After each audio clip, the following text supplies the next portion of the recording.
आणि तुम्हाला सांगते पोरींच्या चॉईस बिघडल्या हो, दुसरं काय नाही. पोरींना आमच्या चांगली पोरं आवडणं झाली. कीर्तनकार, गायनाचार्य, टाळकरी, माळकरी, धोतर जमतच नाही.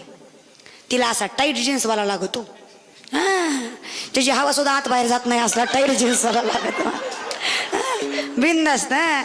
लय अवघड दादा. ती जीन्स बी तसली नाही. आता पोरांनी जीन्समध्ये पण फॅशन काढली. थोडी इथं फाटलेली, थोडं इथं फाटली. अरे भिकाऱ्याच्या अवलाद येत का तुम्ही? श्रीमंत योगीच्या कुळात जन्माला आला, जरा प्रेमानं वागत जा. हितल्या 2 गोंड्या उघड्या, इकून इकून रान हाणलेलं, थोडं कोंबड्यागत वर चाल. तू काय कोंबडा आहे? खुर्चीवर काय गरज काय दादा? अरे तुम्ही लय गोड दिसता. काय सुंदर दिसायची गरज आहे? मी तुम्हाला सांगते, तुम्ही सुंदर दिसाल. शरीर कणकर ठेवा, विचार स्वच्छ ठेवा, कर्तृत्वाने जगा. प्रत्येक पोरीकडं स्वतःच्या बहिणीच्या दृष्टिकोनातून बघा. तुमच्यासारखा देखणा पुरुष दुसरा नाही दादा. फक्त चारित्र्य संपन्न ठेवा, नजर चांगली ठेवा. हे आमचं काय गोरी दिसली गालात असली की माझीच आहे, निघाला कुत्र्यासारखे असंच करतो. मला काहीच हो, माझं काही म्हणणं नाही. पोरांनो, मी तुम्हाला प्रेमानं सांगते, तुमच्या बहिणीसारखे प्रेम करा.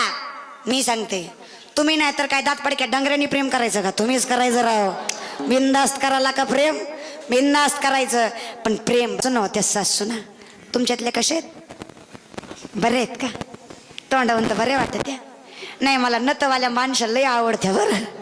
काय गोड दिसत त्या नतवाल्या. अशी नथ हलू हलू हलू हलू लय. आता आमच्यासारख्यांना सवय नत. आम्हाला जेवढं लहान असेल तेवढं बरं वाटतंय. नाही तर एवढं सांभाळणं सोपं आहे का? लक्ष्मीसारखे दिसते बाई, कपाला एवढं मोठं कुंकू, नाकात नथ, गोड दिसत्यात. नाही तर आजकालच्यांचं काय खरं आहे, आमच्यासारख्याचं काही खरं नाही दादा. आमच्या पोरींनी किती मेकअप करू द्या, आम्ही किती मेकअप करू द्या, तुमची सर आम्हाला येणार नाही. कारण आमचा बाह्य अंगाचा मेकअप आहे. मी तर कायम पोरींना सांगते, मेकअप करणं चुकीचं नाही. सुंदर दिसा, अधिकार येतो आपला. मॉडर्न राहिलं पाहिजे, फॉरवर्ड राहिलं पाहिजे, स्टँडर्ड राहिलं पाहिजे. स्टँडर्ड मेंटेन केल्याशिवाय जनता आपल्याला सुद्धा ओळखत नाही दादा. स्टँडर्ड राहा, मॉडर्न राहा, विचार सुद्धा मॉडर्न बनवा. पण एक गोष्ट सांगते, पटतंय का बघा. चेहऱ्यावर पडलेला डाग एखाद्या वेळेस झाकून नेता येईल. चेहऱ्यावर पडलेला डाग एखाद्या वेळेस झाकून नेता येईल, पण बाईच्या चारित्र्यावर पडलेला डाग जिंदगीत कोणी झाकू शकत नाही. म्हणून चारित्र्य जपा. चेहऱ्यापेक्षा जास्त महत्वाचं आहे दादा. प्रत्येक वेळेस पोरगी आरशासमोर उभी राहिली की त्या आरशाला, बाया आमच्या कीर्तन येताना सुद्धा 3 बारे आरशाला विचारतात, सांगा मी कशी दिसते? माकडीन दिसती, माकडीन जरा चांगली दिसत नाही महाराज. त्या दिसण्याला काही अर्थच नाही दादा. दिसणं असावं ना. आणि ते पोरं सुद्धा आमच्या दिसण्यासाठी लय काय काय कष्ट करतात. आणि तुम्हाला सांगते, पोरींच्या चॉईस बिघडल्या हो, दुसरं काय नाही. पोरींना आमच्या चांगली पोरं आवडणं झाली. कीर्तनकार, गायनाचार्य, टाळकरी, माळकरी, धोतर जमतच नाही. तिला असा टाईट जीन्सवाला लागतो. त्याची हवा सुद्धा आत बाहेर जात नाही असला टाईट जीन्सवाला लागतो. बिनधास्त. लय अवघड दादा. ती जीन्स बी तसली नाही. आता पोरांनी जीन्समध्ये पण फॅशन काढली. थोडी इथं फाटलेली, थोडं इथं फाटली. अरे भिकाऱ्याच्या अवलाद येत का तुम्ही? श्रीमंत योगीच्या कुळात जन्माला आला, जरा प्रेमानं वागत जा. हितल्या 2 गोंड्या उघड्या, इकून इकून रान हाणलेलं, थोडं कोंबड्यागत वर चाल. तू काय कोंबडा आहे? खुर्चीवर काय गरज काय दादा? अरे तुम्ही लय गोड दिसता. काय सुंदर दिसायची गरज आहे? मी तुम्हाला सांगते, तुम्ही सुंदर दिसाल. शरीर कणकर ठेवा, विचार स्वच्छ ठेवा, कर्तृत्वाने जगा. प्रत्येक पोरीकडं स्वतःच्या बहिणीच्या दृष्टिकोनातून बघा. तुमच्यासारखा देखणा पुरुष दुसरा नाही दादा. फक्त चारित्र्य संपन्न ठेवा, नजर चांगली ठेवा. हे आमचं काय गोरी दिसली गालात असली की माझीच आहे, निघाला कुत्र्यासारखे असंच करतो. मला काहीच हो, माझं काही म्हणणं नाही. पोरांनो, मी तुम्हाला प्रेमानं सांगते, तुमच्या बहिणीसारखे प्रेम करा. मी सांगते, तुम्ही नाही तर काय दात पडक्या डंगऱ्यांनी प्रेम करायचं का? तुम्हीच करायचं राव. बिनधास्त करायला का प्रेम? बिनधास्त करायचं. पण प्रेम बघा, प्रेम कशाला सांगे, एका वाक्यात सांगते बघा. मीराबाईला माहीत होतं की तिला श्रीकृष्ण भेटणार नाही. तिला माहीत होतं की तिला श्रीकृष्ण भेटणार नाही, तरी सुद्धा सगळ्या संसारावर पाणी वतून तिनं त्या देवाचं चिंतन केलं. न भेटता सुद्धा त्याच्या प्रेमात राहणं त्याला प्रेम म्हणायचं दादा. निर्वासनिक, निकलंकित, निरपेक्षित त्याला प्रेम म्हणायचं. या व्हॅलेंटाईन डेला एक आणि दुसऱ्या व्हॅलेंटाईन डेला दुसरीच, त्याला प्रेम म्हणत नाही. तुमचं काय प्रेम आहे का दादा? उगा बोलल्यावर राग येतो. प्रेमाला कलंकित करू नका. करायचंय बिंदास्त करा, पण संतांसारखं करा बरं का. प्रेम सगळ्यांनीच केलं, पण आपल्यासारखं नाही. आपण व्याख्या बदलून टाकली दादा. चला जागेवर या. पोरापोरींना माझं एकच म्हणणं आहे, पोरगी असावी चारित्र्यवान आणि पोरगा असा कर्तृत्ववान. बापाला काही कमी पडत नाही दादा, फक्त असलं पाहिजे. चला जागेवर या. सासूना जागेवर आले. सासूना मला सासूना. मग सासू सुना काय करावं दादा? लागली भांडणं. सून गेले नवऱ्याकडं. नवऱ्याला म्हणली हो का, तुमच्या आईचं आणि माझं जमत. हां, एकतर तिला घरात ठेवायची असन तर आपल्याला इथं राहणं जमणार, एकतर ती राहील, नाहीतर ठरलं ना दादा. नवरा म्हणला जमत नाही ना तर तू माझ्यासाठी जरा जास्त महत्वाची, आताशीच आली, पुन्हा भेटत नाही, तू जर गेली तर महाराज. बरं का, आईचं काय नाही, बायको महत्वाची. आईला शेतात घर बांधून ठेवलं दादा, आईला शेतात घर बांधून ठेवलं. दिवसात ना एक टाइम फक्त पोरगा डबा द्यायचा. पण म्हातारी बी गुणाची नव्हती, म्हातारी बी लय आगाव. शेतात राहून बांधावून सगळ्या गावाला शिवाय द्यायची. ती तरी काय गुणाची होती का दादा?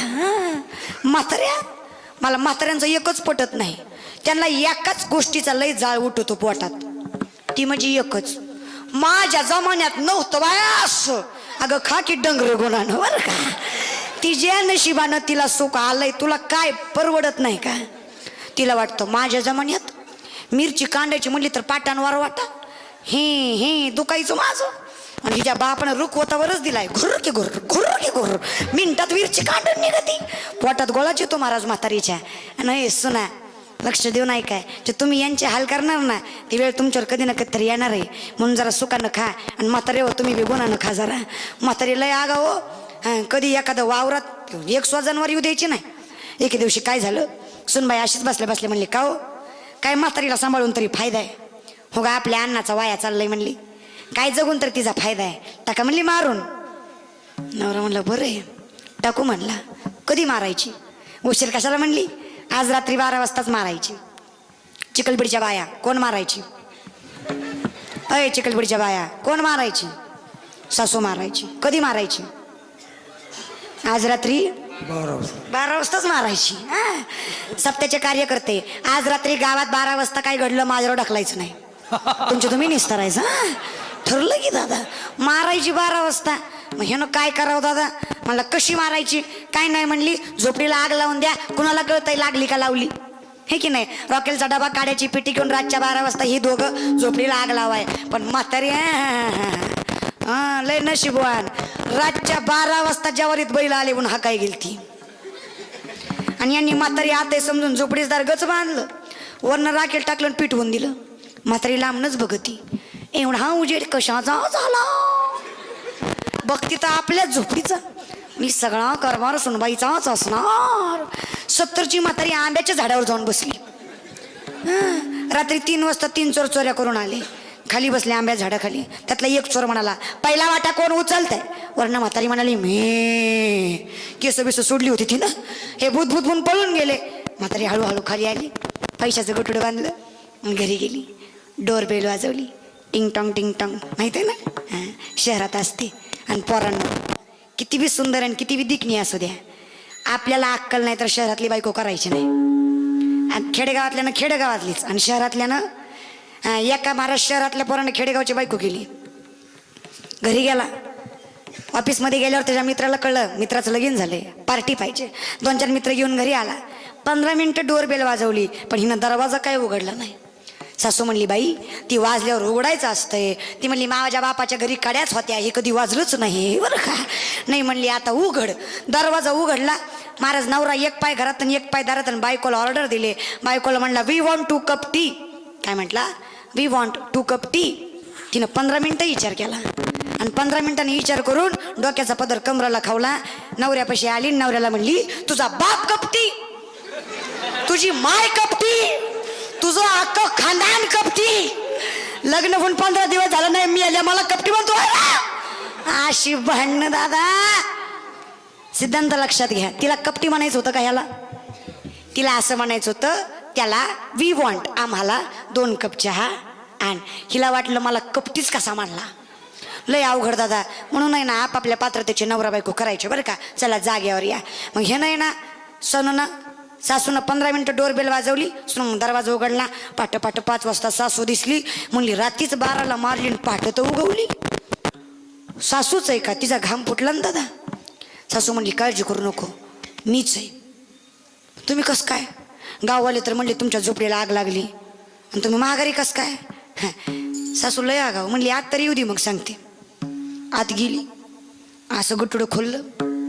मरणाचे पैसे, सोनं, सुनाचं डोळंच फिरलं.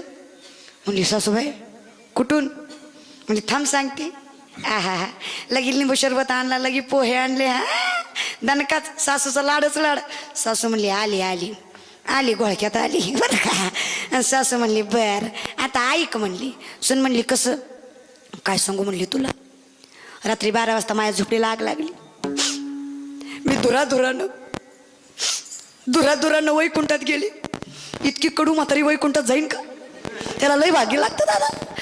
वैकुंठात गेली, तिथं तुझा बाप भेटला. हिचा बाप म्हणून 15-20 वर्ष झाली. ती म्हणला इन बाई कसं काय चाललंय? मी म्हणलं लय वाटुळ आहे, कोरोनानं लय वाटुळ केलंय. मग ती म्हणला थोडं पैसे घ्या आणि खाली जा आणि माझ्या लेकीला नीट सांभाळा आणि त्याला बापाचा निरोप द्या. मी जाणार आहे अजून माघारी, पण तुला निरोप द्यायला आलते. ही गुंगली ना. आता जी लेक बापाला बरेच वर्ष भेटली नाही त्याचा जीव कसा करत असन. तिने एकच दणका धरला, कुठं जायचं कसं जायचं, कुठं जायचं कसं जायचं, कुठं जायचं कसं जायचं. हां सासू म्हणली सोपं आहे, झोपडीत बसायचं, दारगच लावायचं, वरनं राखेल टाकायचं आणि पिटवून द्यायचं. धुराधुरानं वैकुंठात जाते. 2 दिवसात माघारी ये बरं का. असं गोड बोलून झोपडीत बशिवली. झोपडीत दारगच बांधलं, वरनं राखेल टाकलं आणि पिटवून दिलं. सुनबाई धुराधुरानं चिखलबेडकर धुराधुरानं अशी गेली दादा, अशी गेली. पुढचं तुम्हाला माहित आहे. मग काळजी करू नका दादा, दुसऱ्याच वाटोळं करायला गेलात आपलं झाल्याशिवाय राहत नाही. मग काळजीच करायची ना तर या गोष्टीची करा. हे फार कमी आहे, हे जाणार आहे. मग हे जायच्या आधी होईल तेवढा परमार्थ आपल्याला करता आलं पाहिजे. आणि महाराज आपण भगवंतावर प्रेम करणं यात काहीच नवल नाही दादा, फार साधी गोष्ट आहे. आपण देवावर प्रेम करणं यात काहीच नवल नाही, पण देवानं आपल्यावर प्रेम करणं यासारखी नवलाची दुसरी गोष्ट नाही दादा. आपण त्याच्यावर प्रेम करतोय, पण आता देवानंही आपल्यावर प्रेम करता आलं पाहिजे. देवानंही म्हणलं पाहिजे काळजी करू नका, घालोनी या भार राहिलो निश्चिंती, निरविले संती. होतं कधी होतं. आमचे तुकोबाराय म्हणतात ना, देवही काळजी करतो. निर्वाणी गोविंद असे मागे पुढे काहीच साकडे पडोने दी, काहीच साकडे पडोने दी, काहीच साकडे पडोने दी. निर्वाणी गोविंद असे मागे पुढे काहीच साकडे पडोने दी, काहीच साकडे पडोने दी, काहीच साकडे पडोने दी.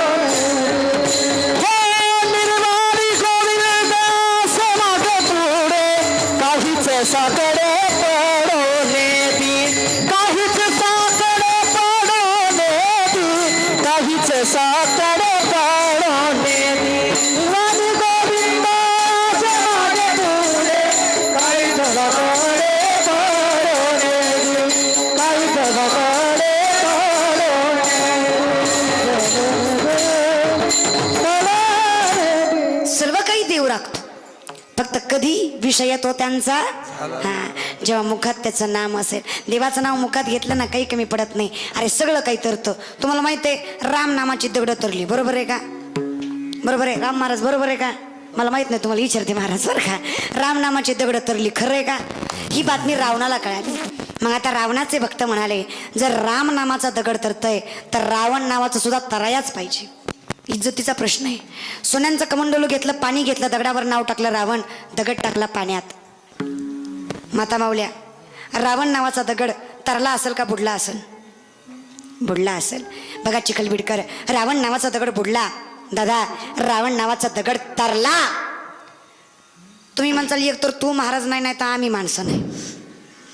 एक तर तुझं थोबाड बंद कर, आता आम्ही ऐकायचं बंद करता. ज्या बाबानं दुसऱ्याची बायको पळवून आणली, देवाला बंदीखान्यात टाकलं, अहंकाराने भरलेला रावण, त्याचा दगड पाण्यात तरावा का? नाही. मग ही शंका रावणाच्या बायकोलाही आली. रावणाची बायको म्हणाली होय व मी काय म्हणते, असं म्हणली असावी कदाचित महाराज बरं का, असंच म्हणतात बायका. मी काय म्हणते, तुम्ही किती चालीचं हो हे फक्त मलाच माहिती. तसं नाही महाराज बरं का, म्हणजे भैरवीचं भोपाळीचं ठाईचं नेमकं कशाचं हाव. मग तुम्ही एवढं गुणाचं असताना तुमचा दगड तारला कसा? रावण म्हणला तुला म्हणून सांगतो ऐक. आता आमची माणसं म्हणतात फक्त तिलाच सांगितलं तर हिला कसं कळलं? मी तिथंच होते. लय काळजी करू नका महाराज बरं का, फक्त ऐका.